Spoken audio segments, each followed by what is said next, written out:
rocking and rolling with the first recipe. So you can substitute for anything that you might like better or have on hand. That's all I'm really doing this week is just using up things in my house and creating recipes. So I have an onion, some red potatoes. Yes, I like to keep them in the fridge. Some garbanzo beans. This is the brown rice fazouli pasta from Trader Joe's. I also have a bag of frozen spinach that I grabbed on clearance about a month or two ago that I haven't been adding to my smoothies because I haven't really been enjoying spinach in smoothies recently and I wanted to use up. And then just whatever seasonings. And I have salt because that was actually garlic, not garlic salt anyways. And these are little mushroom broth packets. You can get these at Whole Foods, but I wanted to use them up and I feel like a soup is the perfect way to do so. If you like a creamier soup versus a broth base, you could add milk or heavy cream or whatever, fixings you wanted to make this even creamier. Personally, I like doing a use it up challenge about every month or even 6 weeks. Go through my fridge, pantry, freezer, find things that we need to use up based on buying them for like one recipe and maybe not liking the recipe or just forgetting about the item. It's a great way for me to get really, really creative and feel like I'm on the show Chopped. I feel like I can get really, really creative with different ingredients, and it's a great way so items don't go to waste. Different substitutes that you could use for this, just to give you guys some ideas in case you don't have the ingredients that I have on hand. You could use sweet potatoes. I feel like that would be so good with this recipe, or even white potatoes, but sweet potatoes I feel like would just really enhance this recipe. If you don't like spinach in your soup, which I add it to the soup to cook it with it before adding it at the end, if that makes sense, you could do kale. Green beans would be really great, and so would carrots. Different seasonings would also create different elements of flavor. This is just garlic, as I said, not garlic salt. I have the wrong tag on it, and I need to remove it or get some garlic salt.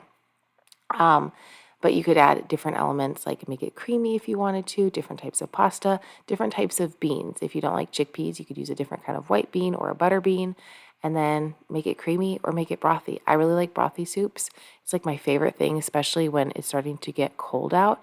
So I put this in my crock pot for 3 hours on high. It's the perfect temperature I find for this crock pot for potatoes. And then after 3 hours, I just unplugged it so the crock pot was completely off, and then I added the pasta and put the lid back on and let that cook for an additional 15 minutes, but like just in the brothy water, and it was perfection. I think this soup is going to be a staple for us. Maybe I'll switch out the spinach for kale or for green beans or just try different things throughout the winter, but it was so delicious. The beans and the pasta help add a little bit of protein, but you could definitely, add some tofu to the top if you wanted to, or just, again, different elements, whatever you have on hand. You can also, create different flavors by adding different potatoes, different beans, etc., etc. I know I keep saying the same thing, but just to kind of get your creative mind working, a lot of times this is the best thing for me, is using everything up in my kitchen. So I create meals that I probably wouldn't even thought about, but end up turning into some of our favorite things. And if something doesn't work out, at least I tried it.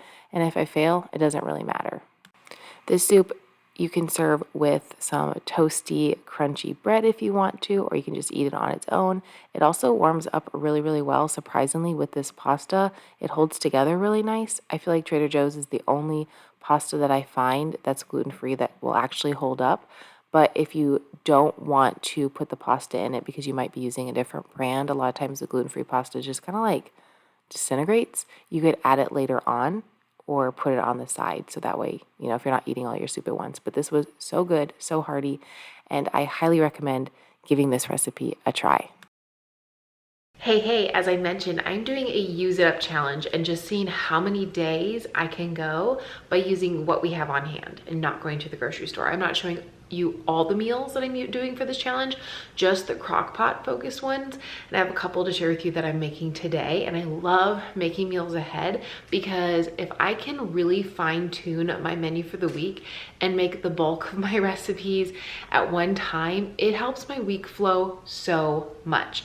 Plus, as an added bonus, these meals are great if you want to make them ahead and throw them in the freezer. So you saw the first meal, which was this amazing soup. Highly recommend making that, and you can substitute any bean that you'd like. I just happen to have chickpeas on hand, and I thought, you know what? It's not quite fall, but we will wish it into existence. And side note, if you see me limping around in today's video, it's not just your eyes playing tricks on you. I injured myself, and I am sharing more of that in a video that I'm posting tomorrow, so make sure you check it out. Anyways, this next recipe is a breakfast recipe. You could use it for, well, anything really. You could use it for lunch, brunch, dessert, snack, whatever, but I'm using it for breakfast. I think make ahead breakfasts make the week flawless. I try to always have them on hand if nothing else. So we are making an apple pumpkin applesauce, and you can utilize this in so many different ways, but I'm gonna share with you the overnight oats that I'm going to make with it once it's done in the crock pot. Last week we went to our local apple orchard slash pumpkin patch slash the best place ever, and I got so many apples, but they're more like a baking style apple. They're very tart and the skin is very tough, and they're not like, I don't know, they're not like an eating apple. So I really wanted to make something, and I was thinking, okay, what should I make? And then I thought, you know what? I have not made homemade applesauce ever. Not once. I make crock-pot apples every single season, multiple times, and please pause while I show off my mad skills for peeling an apple. Just kidding. I like am obsessed with seeing how many apples I can peel straight away. I got to 2 this day. Anyways, I love crockpot apples, but I wanted to switch it up, and I thought, okay, I have about 2/3 of a large can of pumpkin puree in my refrigerator, and I would really like to incorporate it somehow differently. Typically, I'll add it to soups or chilies, or I'll add it to oatmeal.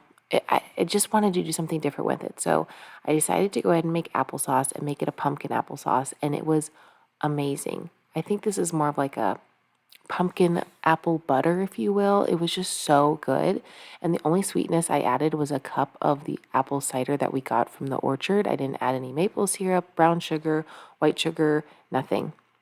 It was so good. So I'm going to actually take this recipe and use it for a bunch of different things this week.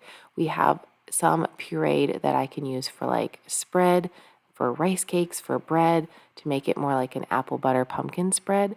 I also have a whole bunch that we can use for oatmeal. I made some overnight oats. I just feel like this is like the best recipe. Plus, I know it's going to freeze really well. So if anything I don't use in the next 7 days, that's in my refrigerator, I can just pop into the freezer. So this overnight oat recipe was kind of inspired because I had gotten one of the Trader Joe's overnight oat little bowls in the refrigerator section last week, and it was so good. It's like their version of the mush. If you've seen those in stores, I feel like they're becoming really popular. But like personally, I don't want to spend $2.50 for one serving of overnight oats when I know I can make them myself. It's just convenient, and I know it's going to taste good. So I thought, okay, if I spend a little extra time with these apples, making like a pumpkin-y kind of fun seasonal applesauce, and then create different types of overnight oats, it'll be like really fun for the week. So this was phenomenal. I also really like chunkier applesauce, so I did not puree all of it, but you'll see that here in a little bit. But here's what I did. So I added 10, I believe it was 10 apples, and you see there was a little bit of variety. There was 2 that were a different type of apple. They were getting a little bit mealy, so they were like perfect for applesauce and no longer good for like eating. I added 2/3 of a large can of pumpkin puree, but honestly, one like regular size can would be perfect. Then I added 1 cup of the apple cider that we got from the orchard. It's so good. I've been mixing it every night with like my nighttime cocktail. Well, nighttime mocktail. It's not a cocktail. And then 1 cup of water. I also added a little bit of salt. It's just like a secret. It adds, the element of salty so it tastes more sweet. It kind of makes it really nice. And then 2 teaspoons of pumpkin spice. I put this on low. I believe I originally turned it on for 3 hours, but I ended up making it 4 hours and then just letting it sit overnight. And then the next morning, you'll see here in a little bit, I come back to it and it's perfection. And my gosh, my house smelled so good. So like I said, the next morning I got my crock pot all situated, and then I made 2 batches of overnight oats just to give them a try. Spoiler, these are so good. I also added a scoop of almond butter before I enjoyed these once they were chilled.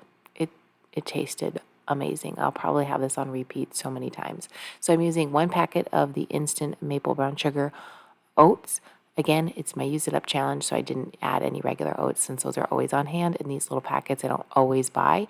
1 tablespoon of chia seeds, and then I added 1 cup of water. If you have almond milk or any kind of milk on hand, you could use that instead. I didn't have any because I had already used it up earlier in the week, so I just used water.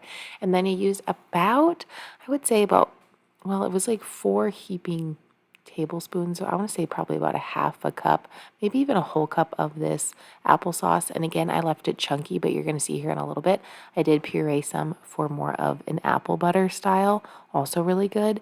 If you put the apple butter, like puree or even the chunky one, in a tortilla with some cinnamon and then bake it in either the oven or the air fryer, oh my gosh, it's so good. You're welcome.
Thanks so much for watching today's recipes. I hope you are subscribed. If not, do so right now, and I'll see you soon in a new video. Bye.